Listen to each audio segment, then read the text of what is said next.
ulama nggak boleh main politik, kiai nggak boleh main politik, ulama sama kiai nggak boleh terjun ke politik. Terus yang boleh siapa? Bangsat, koruptor, bajingan, penjahat. Mereka yang boleh masuk dalam politik. Orang-orang yang tidak ngerti agama, orang yang tidak tahu Islam, haram mereka terjun ke dalam politik, saudara.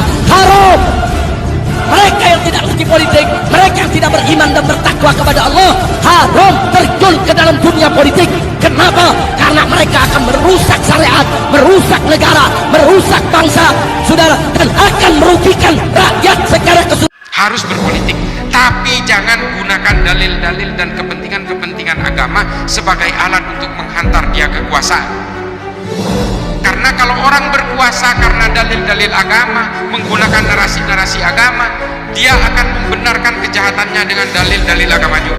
Assalamualaikum warahmatullahi wabarakatuh, sahabat sebangsa setanah air. Kembali lagi di Al-Fatah Official. Telah dijelaskan tadi bahwa jangan sampai ulama itu jadi pemimpin kemudian menggunakan dalil-dalil agama sehingga apa?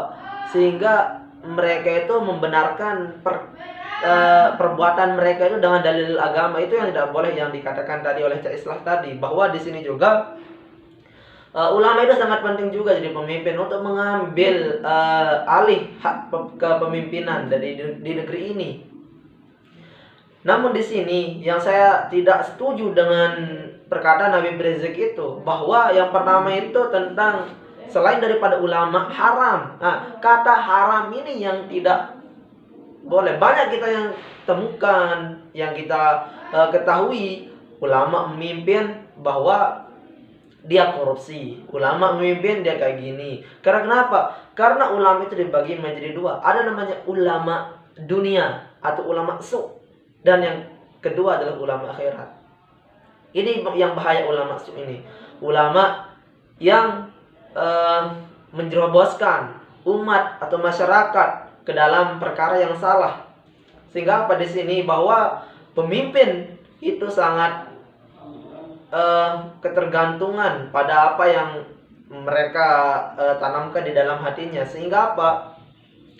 Sehingga di sini tidak hanya ulama kok bisa jadi pemimpin. Karena kenapa? Karena Allah sendiri menaruhkan rasa kemanusiaan itu yang berbeda-beda terhadap hambanya. Contohnya saat itu di DKI Jakarta. Ya, yang pertama itu Anies Baswedan. Anies ini orang Islam. Kemudian katanya sih kan keturunan Yaman. Sementara kelakuannya, perbuatannya tidak mencerminkan itu. Justru apa yang dia lakukan? Politik identitas. Yang hanya menggaungkan ayat-ayat agama untuk melakukan itu kepentingan pribadinya. Padahal Joseph dalam buku politiknya itu sudah mengatakan bahwa ketika politisasi ini diajarkan untuk apa? Untuk memikirkan kepentingan daripada rakyatnya. Sementara apa? Yang mereka pikirkan itu kepentingan pribadi mereka. Jadi kita bisa lihat ini, programnya tidak ada. Dan mau lagi jadi capres. Ini kan butuh sekali rentetan-rentetan yang harus dituntaskan oleh di sini.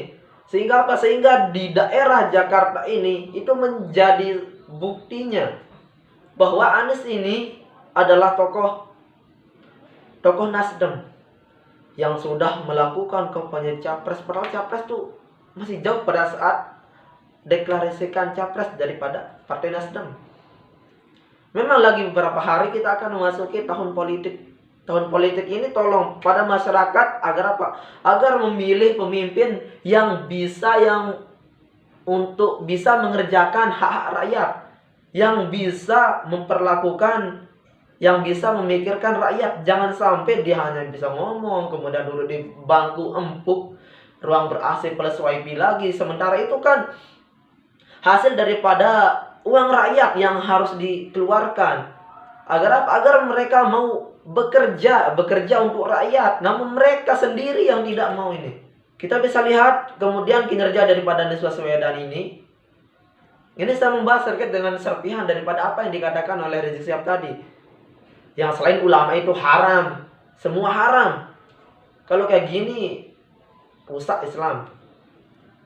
Kedua, bahwa kinerja daripada Anies Baswedan ini masih minim sekali. Program sumber resapan apalah, kemudian banjir belum bisa ditangani. Ini yang harus dievaluasi ini.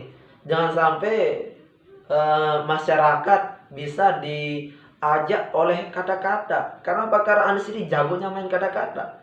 Kalau bekerja, aduh, kita belum bisa pastikan dia itu bisa bekerja apa tidak. Kemudian Ahok yang dari non muslim, yang saudara kita dari etnis Tionghoa, itu enggak Islam. Udah jelas keturunannya orang Tionghoa, tapi kerjanya luar biasa.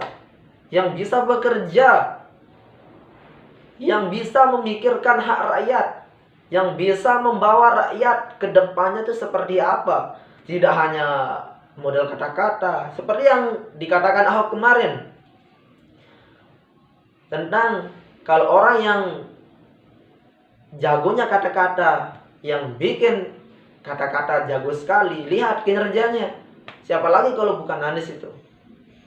Tolonglah ini pada masyarakat agar jangan bisa terprovokasi. Jangan hanya mau diintervensi, jangan dikit-dikit bisa lebih gampang untuk diajak masuk ke dalam ruangan yang label-label ayat-ayat agama. Sementara mereka itu melintirkan ayat-ayat agama untuk apa? Untuk kepentingan pribadi mereka. Sementara kalau kita lihat daripada parpol yang belum deklarasikan capresnya, kalau saya lihat PDIP yang sudah memegang, yang sudah bisa memegang daripada kunci daripada capres ini, karena tanpa koalisi juga daripada partai PDIP ini bisa mengusungkan calon presiden.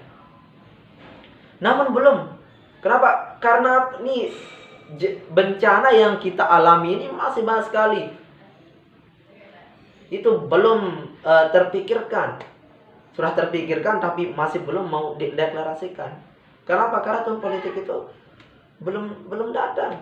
Besok ketika tahun 2023 itu baru tahun politik sudah akan kita bersama-sama lihat kayak gimana daripada capres kemudian ini. Kemudian di sejumlah pihak bahwa Anies ini ditolak, ke Solo ditolak, kemudian ke Papua juga tidak terlalu disambut dengan antusias. Kemudian yang terjadi lagi ini kemarin, bahwa video Anies Baswedan yang di pasar Solo udah dicuekin, ndak dikenal, ndak belanja lagi, ndak belanja ini. Tapi saya juga ndak tahu apakah masyarakat Solo paham atau mengetahui Anies Baswedan ini. Atau mungkin ndak mau tahu ya, sama seperti kita lah. Intinya apa? Jangan sampai masyarakat bisa ditipu dengan orang-orang yang suka melintir ayat agama untuk kepentingan pribadi mereka.